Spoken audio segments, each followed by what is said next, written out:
Honourable member for Lake Melville. Thank you, Mr. Speaker. I'd like to thank you for the opportunity to rise here and speak to Interim Supply. As many of us here on both sides of the House, even us in the backbench that have a fire and a passion for the people of our district and a passion for the people of the province, we love to get up and speak at every opportunity. So I'll get down to it right away. I'd like to commend the Minister for Labrador and Aboriginal Affairs today on his minister's statement for Kane's Quest. And I'd also like to commend the member across the way for Torngat Mountains on his response to that ministerial statement, which talked about the qualities of the people that had the guts, Mr. Chair, to engage in that race. 29 teams getting into the action, only 8 finishing. I'd just like to say that we were positively glued to our computer monitors, following the race at every turn, checking out the local pictures, people coming out in droves, Mr. Chair, to get out and see the racers at every opportunity at the rest stops. The member across the way from Torngat Mountains talked about the fatigue. He talked about the long hours, the high speeds, the unbelievable conditions that these riders and these racers had to face, braving the elements, braving the trail, the natural terrain. Just fantastic, Mr. Speaker. He made one comment that I'd like to reiterate here, and he said that there were no losers, and I believe that absolutely to be the case. Anybody who had the will, the fortitude, and the backing to get into this race certainly needs to be commended. Although only 8 crossed the finish line, Mr. Speaker, I'd just like to say that anybody who was willing to brave not only the majesty, but also the ruggedness, the terrain, missed in all of this that weren't mentioned by either the minister or the member across the way were the support that these teams needed to get the job done. They had their own support teams that were there for the break and fix scenarios.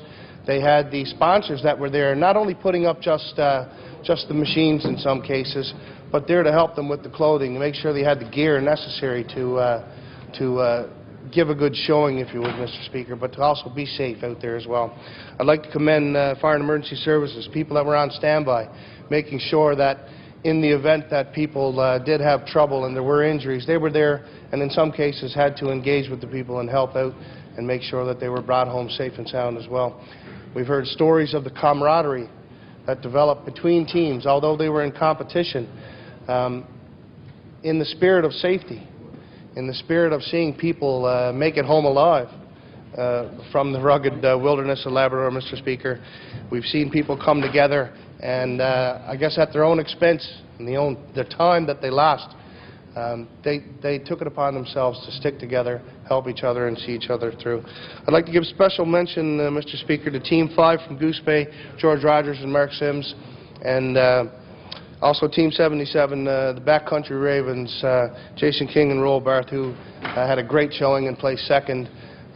Friends of mine, Mr. Speaker, local heroes, celebrities, if you will, who did all, and it was just to get a glimpse of them along the trail. So I'd like to say thank you to each of those guys for their effort representing our communities, and congratulations on a race well run.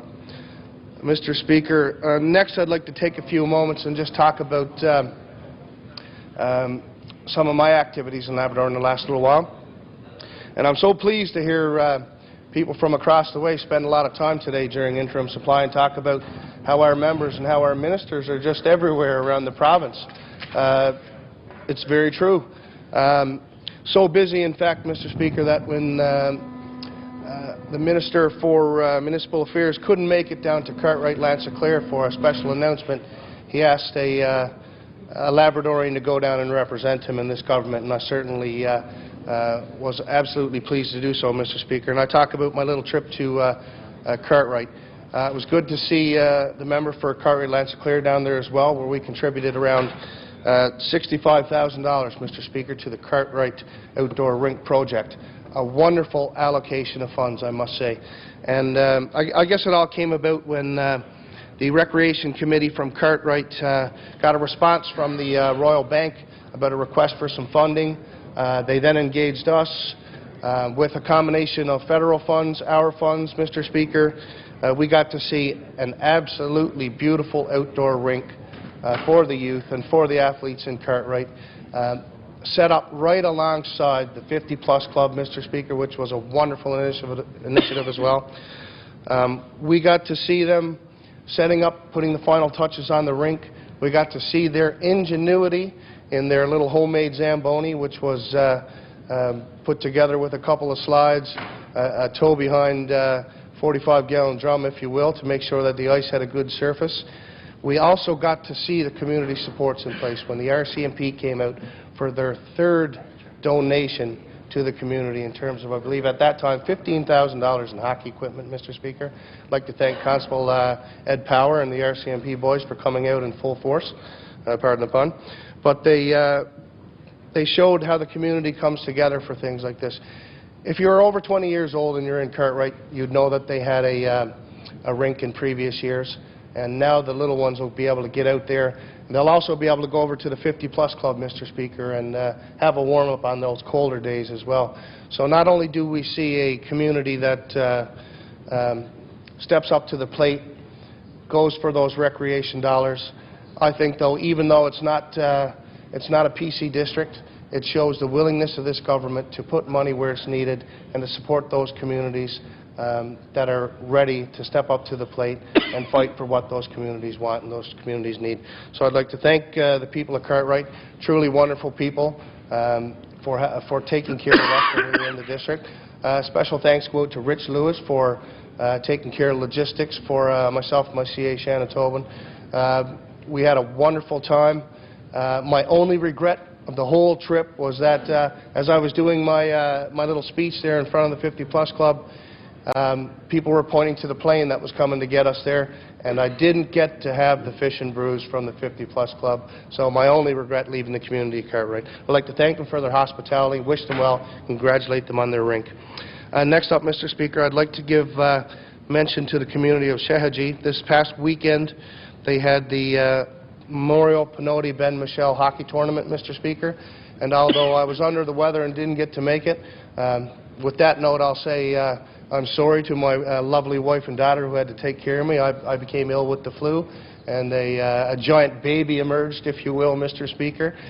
They had to take care of me. I missed the hockey tournament down there, but I'd just like to say that what a tournament they put off. I was following online, getting the updates from my friends there. It was great to see all the leaders come out, Chief Panashaway, Chief Andrew from Innu Nation, local leaders like Peter Panashaway get into it. We had teams from all over. We had a lot of input from Goose Bay.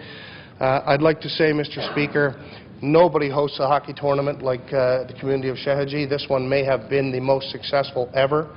I'd like to say, though, on a more somber note also, Mr. Speaker, that at that time they dedicated the arena to the late Chief Joseph Rich, our friend Shushep, who was greatly missed. It was a tear-filled event. They played his song when the curtain unveiled the name of the arena. The house was brought to tears, and rightfully so. He's missed to this very day. The community, I tell you, does one thing, and one thing above all else, is they remember those that have led the way, those that have shown the kids how to be Innu, how to be proud of their heritage, proud of their culture. And they certainly like to put that spirit, the spirit of their elders and their people, into every event they host. With that, I'd also like to give my heartfelt condolences to the communities of Natrashish and Shehaji for the loss of Innu elder Dominic Polkway, who was renowned for his storytelling, his way to make people visualize the past practices of the Innu people and how to teach the young people to carry those practices forward into this new day for them. Mr. Speaker, I'd like to say that Jervis Panashaway must be commended for keeping the Memorial Tournament going year after year. He certainly does a wonderful job. And since I'm running out of time, I'd also like to say, Mr. Speaker, since we're talking about some of the great Innu people we've lost over the last while, I'd also like to remind the people of Happy Valley Goose Bay to come out Thursday evening at 8 p.m. at the EJ Memorial Broomfield Arena for a vigil for the late Loretta Saunders in remembrance of her and in remembrance of all the murdered and missing Aboriginal women in our country, to give pressure Order, to the please. Harper government to call an inquiry. Thank you, Mr. Chair. Member for St. John's East. Thank you, Mr. Chair. And